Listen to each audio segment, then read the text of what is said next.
ప్రపంచాన్ని వణికించిన అణుబాంబ్ Hiroshima, Nagasaki. కానీ ఇలాంటి వినాశకర ఆయుధం వేల సంవత్సరాల ముందే మన పురాణాల్లో ఉంది. భూమి కాలిపోయింది, ఆకాశం చీకటైంది, జుట్టు గోర్లు ఊడిపోయాయి. ఇది అణుయుద్ధ వర్ణన లేక బ్రహ్మాస్త్రం వివరణ. ఈరోజు బ్రహ్మాస్త్రం న్యూక్లియర్ బాంబుకి ముందుదా తర్వాతదా అనే విషయం గురించి తెలుసుకుందాం. బ్రహ్మాస్త్రం సృష్టికర్త బ్రహ్మ ఇచ్చిన అత్యంత శక్తివంతమైన అస్త్రం. ఇది సాధారణ ఆయుధం కాదు. ఇది ప్రయోగించబడితే సృష్టి సమతుల్యతే మారిపోతుంది. రామాయణం, మహాభారతం రెండింటిలోనూ బ్రహ్మాస్త్ర ప్రస్తావన ఉంది.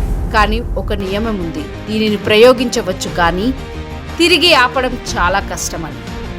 బ్రహ్మాస్త్రం ప్రయోగించిన తర్వాత ఆకాశం అగ్నివర్ణమైంది, భూమి కంపించింది, నదులు మరిగాయి, జంతువులు చనిపోయాయి, మనుషుల జుట్టు గోర్లు ఊడిపోయాయి. ఇది అణుబాంబ్ రేడియేషన్ ప్రభావాలతో చాలా పోలి ఉందని సైన్స్ పరిశోధకులు అంటున్నారు.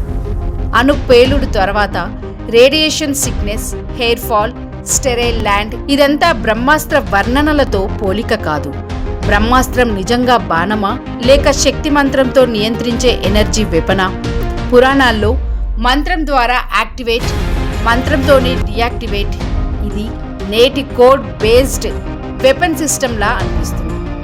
అశ్వత్థామ, అర్జునుడు ఇద్దరు బ్రహ్మాస్త్రాన్ని ప్రయోగించారు. కానీ శ్రీకృష్ణుడు వెంటనే ఆపాడు. ఎందుకంటే రెండు బ్రహ్మాస్త్రాలు ఎదురైతే ప్రపంచం అంతరించిపోతుంది. ఇది అణుయుద్ధ భయాన్ని గుర్తు చేయలేదా?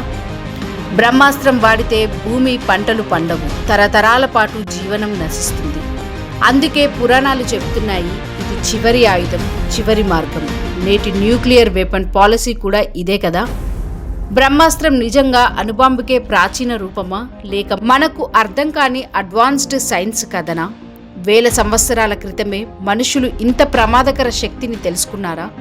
మీ అభిప్రాయాన్ని కామెంట్ చేయండి. ఇలాంటి సైన్స్ వర్సెస్ మెథాలజీ మిస్టరీల కోసం NOF మిస్టరీ ఛానల్ను సబ్స్క్రైబ్ చేసుకోండి.